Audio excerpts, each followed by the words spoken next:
9h, 11h, Europe 1 Culture Média. Philippe Vandel.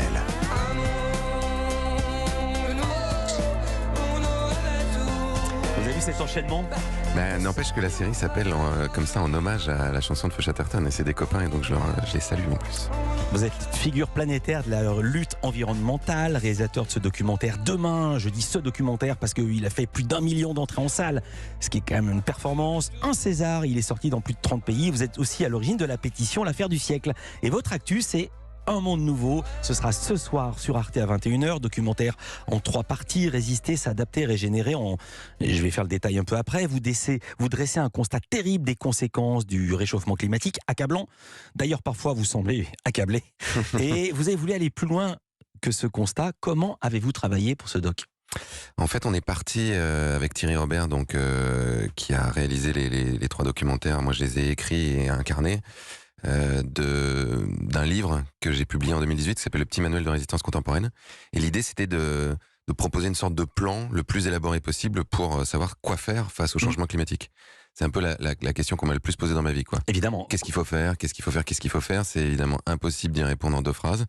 Donc là, on y a répondu en 2h30 avec un premier volet qui est comment est-ce qu'on engage des rapports de force avec les multinationales, avec les gouvernements qui depuis 30 ans voire même depuis 50 ans, savent ce qui se passe mais ne font rien.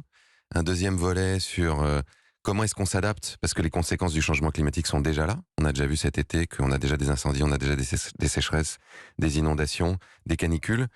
Donc comment est-ce que dans les années qui viennent, on va se préparer à vivre tout ça ? Et un troisième volet sur comment est-ce qu'on régénère, comment est-ce qu'on fait en sorte que, en replantant les forêts, des mangroves, des prairies marines, on aide les écosystèmes à nous aider à absorber le carbone, mais comment est-ce qu'on invente aussi un monde nouveau ? C'est-à-dire comment est-ce qu'on invente des nouveaux modèles économiques, politiques, éducatifs, qui nous permettent, dans les années qui viennent, d'arrêter de dérégler le climat et de détruire la biodiversité. Ce qui est très intéressant dans votre propos sont les solutions, et ça va au-delà de mettre une brique dans sa chasse d'eau pour consommer moins d'eau. Parmi les solutions pour faire prendre conscience au monde entier du péril climatique, il y a le fait, je cite, de recourir à l'interposition, au sabotage. C'est la position, par exemple, de Andreas Malm. Il est géographe, il est maître de conférence à l'Université de Suède, et il est auteur d'un livre « Comment saboter un pipeline », autrement dit un gazoduc. Racontez. Il dit un truc qui est malgré tout frappé au coin du bon sens, c'est-à-dire qu'il dit qu'est-ce qui est le plus violent aujourd'hui ? Est-ce que c'est de construire un pipeline ou est-ce que c'est de saboter un pipeline ? L'Agence internationale de l'énergie dit si on veut rester en dessous de 1,5 degré de réchauffement, il faut qu'il n'y ait plus aucune nouvelle infrastructure fossile à partir de maintenant, tout de suite. Donc chaque grande entreprise minière, pétrolière, qui construit des nouvelles infrastructures, comme Total par exemple, qui va construire cette énorme pipeline en Ouganda, c'est que ce sont des bombes climatiques, que ça va avoir des conséquences dramatiques sur des populations. On a vu ce qui s'est passé au Pakistan, Mais de là, par exemple. Saboter. Moi, ce qui m'a frappé, c'est le sabotage. Le saboter, encore une fois, c'est ce que dit Andreas Malm. Il dit, le problème, c'est que la violence qu'exercent ces grandes compagnies, elle est diffuse.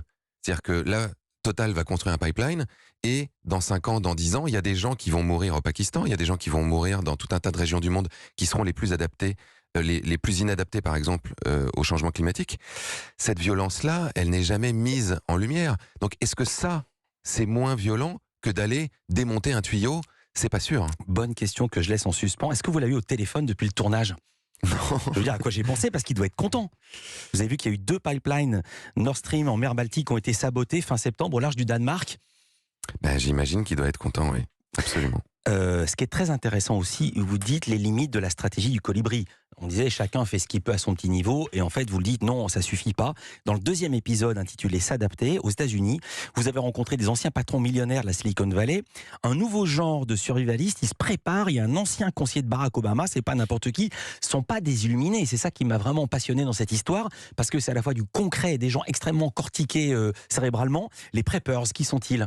Là, c'était assez fou cette histoire. Ce type s'appelle John Ramey, donc c'était un ancien conseiller d'Obama, effectivement, et c'est un patron de la Silicon Valley, c'est un type qui est multimillionnaire, qui nous a dit, voilà, moi j'ai été à peu près au top du système politique et économique, je peux vous dire que tout le monde sait ce qui se passe, on sait ce qu'il faudrait faire, on serait capable de le faire, mais pour avoir été à peu près au top des 2 systèmes, je sais qu'on ne le fera pas. Donc, je me prépare. Et il nous confiait que pour lui, 50% des patrons de la Silicon Valley se préparent eux aussi à des situations très difficiles dans l'avenir. Donc là, lui, en l'occurrence, il est allé vivre dans le Colorado, dans une maison où il a un garage rempli d'armes à feu, une cave remplie de nourriture avec des carottes déshydratées qui vont lui durer 25 ans, des rouleaux de papier toilette. Je souris parce que j'ai vu l'extrait, l'espèce d'énorme couscoussière où il fait lui-même son eau. Il nous explique qu'il a un filtre à eau et qu'avec tous ces filtres-là, il peut avoir de l'eau pour plusieurs décennies. Mais en même temps, et ça aussi c'est intéressant, il nous dit croire qu'on va s'en sortir tout seul avec en gros des flingues et des boîtes de conserve, c'est illusoire. Il faut construire une forme d'autonomie collective sur les territoires. Et donc au-delà de voir cet exemple de ce garçon qui est quand même vraiment survivaliste, on a été voir Cuba, qui a vécu une espèce d'effondrement sur l'approvisionnement de nourriture quand l'URSS s'est désintégré. On a été voir le Cap. Cuba, c'est extraordinaire parce qu'ils sont comme Monsieur Jourdain qui font de la prose sans le savoir. Ils font du bio parce qu'ils n'ont pas les moyens d'acheter des pesticides. En fait, quand l'URSS s'est désintégrée, ils importaient 90% de leur nourriture de l'URSS. Donc du jour au lendemain, comme ils n'avaient pas les moyens d'acheter des engrais et des pesticides, ils ont dû faire du bio en ville. Et il se trouve qu'ils ont réussi à nourrir quasiment toute la population avec ça. Aujourd'hui, c'est un grand jour, et je ne plaisante pas, nous sommes officiellement 8 milliards sur Terre, et une des qualités de votre documentaire, c'est qu'il traite du contrôle des naissances. Exemple au Bangladesh, vous montrez des femmes qui luttent contre le mariage des petites filles qu'on destine à un type dès leurs 9 ans ou 10 ans. On est tous d'accord avec ça, mais quel rapport avec le changement climatique ? En fait, ce que nous explique Runa Khan, donc qui a une ONG qui s'appelle Friendship, c'est qu'ils apportent des panneaux solaires dans des familles pauvres au Bangladesh. Ça permet d'avoir de la lumière, donc ça permet aux jeunes filles d'étudier. Et comme elles étudient, elles sont beaucoup moins susceptibles d'être mariées de force et d'être mariées très jeunes.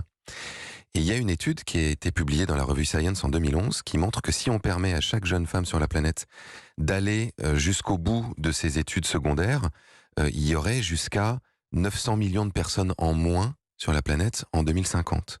Si on permet à chaque femme de disposer de son corps, c'est-à-dire de choisir si elle veut avoir un enfant ou non, il y aurait à nouveau, je crois, 1 milliard de personnes en moins d'ici à la fin du siècle. Ce qui veut dire presque 2 milliards de personnes en moins, rien qu'en permettant aux femmes d'avoir accès à des droits fondamentaux. Et évidemment, l'idée n'est pas de dire qu'il faut donner des droits aux femmes parce que c'est bien pour le climat, parce qu'il y aurait moins de personnes sur Terre. Ce sont des droits auxquels toutes les femmes devraient avoir accès.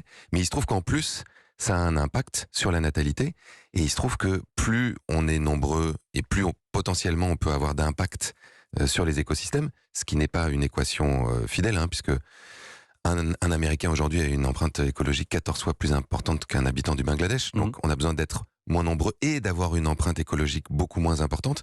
Mais en gros, on ne peut pas continuer à avoir une explosion démographique comme ça. En gros, entre le moment où vous êtes né et maintenant, si vous avez 80 ans, la population de la Terre a été multipliée par 4. Ça n'était jamais arrivé dans l'histoire. Voilà, et c'est une des qualités de votre reportage que vous traitez d'un sujet qui est tabou souvent, qui est le contrôle des naissances. C'est pas vraiment le contrôle des naissances, mais c'est en tout cas comment est-ce qu'on limite l'explosion démographique par l'accès à l'éducation des jeunes femmes. Je recevais, je ne sais plus qui avait fait un formidable reportage sur la surpêche en Afrique, et il racontait que les ressources manquaient. À aucun moment, dans 52 minutes de sujet, il disait « Entre-temps, la population a doublé ». Oui. Et ça, c'était un sujet tabou, c'était le point aveugle de ce genre de reportage, ce qui n'est pas le cas du vôtre. Merci beaucoup d'avoir été avec nous, Cyril Dion. Pour qui aurait oublié le titre, Un monde nouveau. C'est en 3 parties ce soir sur Arte, à voir évidemment quand on veut sur arte.tv. Merci d'avoir été avec nous en direct. Culture Média continue évidemment, c'est la 2e heure qui arrive après les infos. Notre invité, une star, comédien, humoriste, réalisateur Gad Elmaleh pour son film Reste un peu.